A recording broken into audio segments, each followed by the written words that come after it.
Hello, my name is Gideon. We are going to reflect two different projects you have covered. So I'm going to be talking about analyze ideas in text. And my name is IRADUKUNDA Odila, and I'll be talking about regression analysis. My name is David SHYIRAMBERE, and I will be talking about goal setting and planning. We are going to reflect two different projects you have did the time we were in this CFA program. And in the different project we did, I'm going to reflect on analyze idea in text. So we did the different where now I'm able to differentiate argument and claim. So first of all, argument is a set of statements which is there for expressing the opinion or different information of author or speaker. So argument has a claim. So a claim is a statement which is expressing information. For example, you can say Kigali is the cleanest city in Africa. So this is a claim, but we have evidence. So evidence are those facts that are coming to back up the raised claim. For example, if I say Kigali is the cleanest city in Africa, I will raise different facts and evidence to support my claim. For example, I can say there is different companies that are in the responsibility of cleaning the city. So those are different facts I'm raising. So we have a stronger claim and weak claim. So stronger claim is a claim which has a stronger evidence. This means it has detailed evidence to be supported. And weak claim, it is a claim which has not enough evidence to support it. So in argument, we have positive and negative claim. We have positive and negative arguments. So in a positive argument, those are the arguments you raise for confirming something. For example, if I have said Kigali is the cleanest city, so it is positive because I am confirming its cleanliness. But if I bring negative argument, I will say Kigali is not the cleanest city in Africa. So about the challenge I have met was just to differentiate the positivity and the negativity of the argument, but now I'm able to differentiate it. So the way I can use these skills I have gained in a real life scenario, for example, if I'm reading a book, I can identify the raised claim and their evidences. So this will help me to know whether the raised statement is biased or is not biased. So this is how it will help me. Thank you. So, my name is IRADUKUNDA Odila, and today I'm going to talk about regression analysis. I'm going to talk about three basic things. First is the definition of regression analysis, and regression analysis, this is the relationship between variables. And we have two different variables which are independent and dependent variables. So their difference is dependent variable, independent. Independent variable is there are variables that can cause change in the dependent variables. And dependent variables, these are results from the independent variables.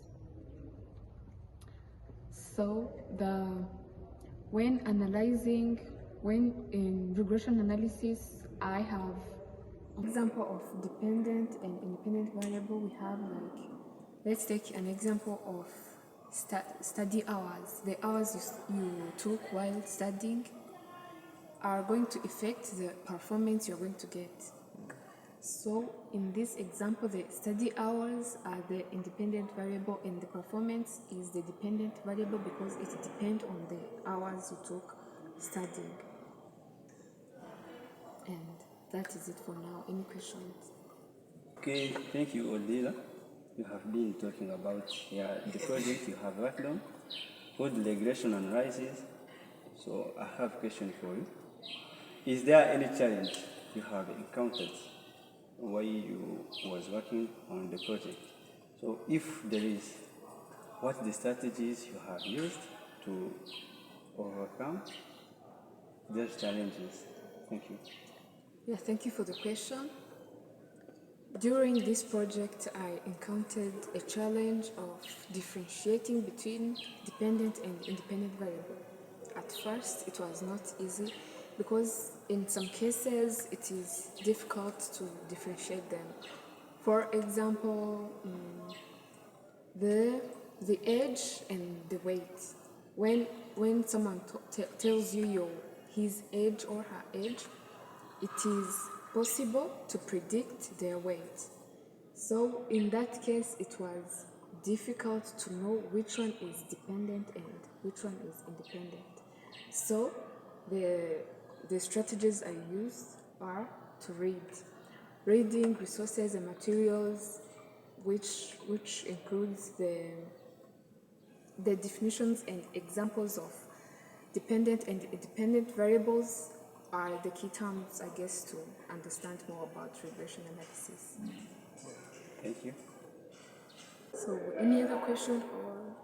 Yeah, I have a question. So, after all of those skills you have gained, so how are you going to apply them in the future? Okay. Regression analysis, as I said, it helps in prediction. For example, if in future we are going all to have careers, businesses to do, and jobs. So if you are getting weekly income or monthly income, regression analysis helps you to predict how much it will be at the end of the income or at the end of the week. Another thing, it helps to take studied or stable decisions. For example, it involves analyzing different things and predicting. So if you're going to take a decision, you have to understand that it will later cause an effect or the outcome that may come from it. So it helps one to make better decisions.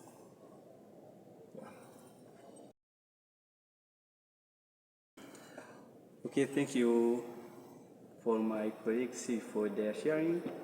So I'm by name of David, and I'm going to share about goal setting and the planning. Firstly, let me start by telling you what goal setting is. Goal setting is a process of taking an action step to accomplish your desired outcome. In goal setting journey, you have to ensure that the goal you are going to set is meeting or is aligning with the SMART goal framework. Also, what SMART goal framework is. Firstly, SMART is in its full form is specific, measurable, achievable, realistic, and time frame. So by saying specific, you should make sure that your goal is specific or is well defined with what you want to accomplish.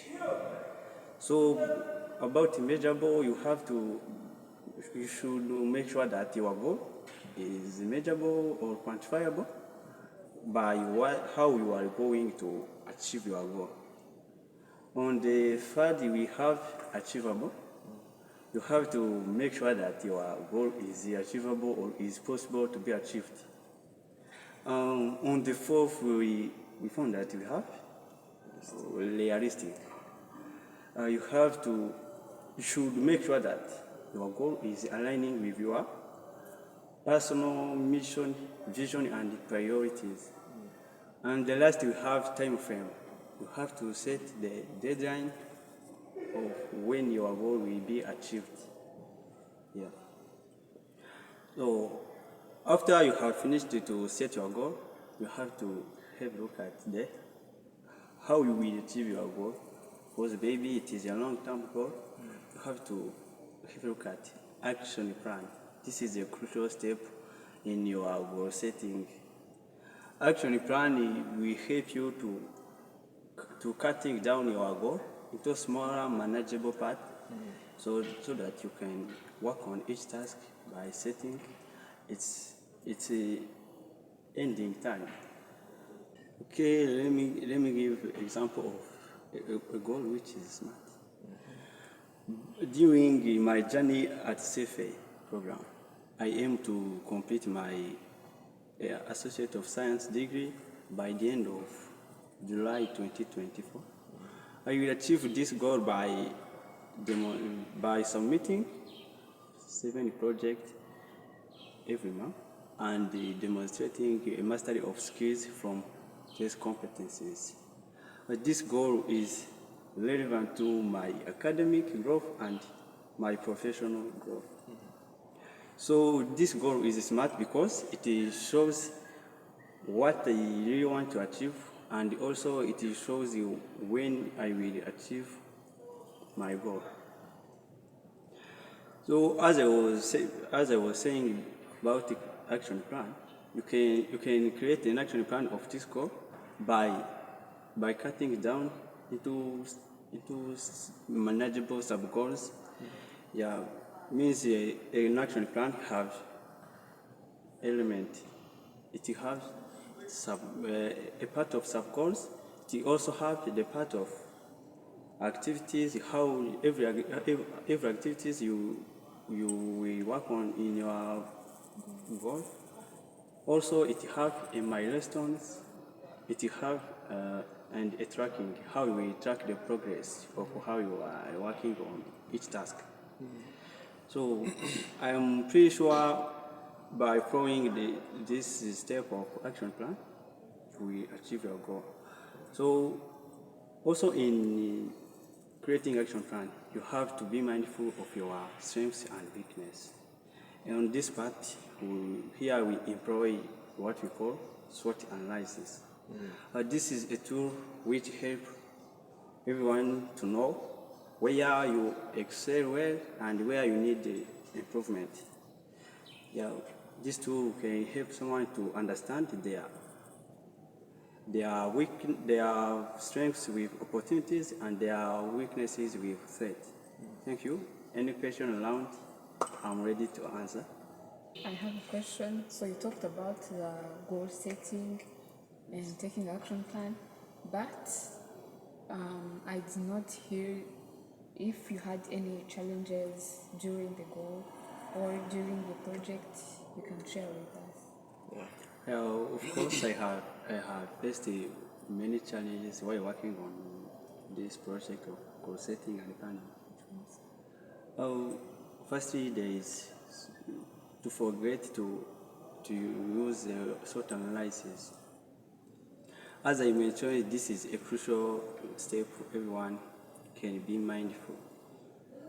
So, but I forget. But the way I have used it to overcome this challenge is to be careful about the direction, the resources, to read the resources, because every question you have in your project, there is a resource to support you to work on each question. Yeah. Thank you. You're welcome. So we are done presenting our projects, and thank you guys for paying attention to us.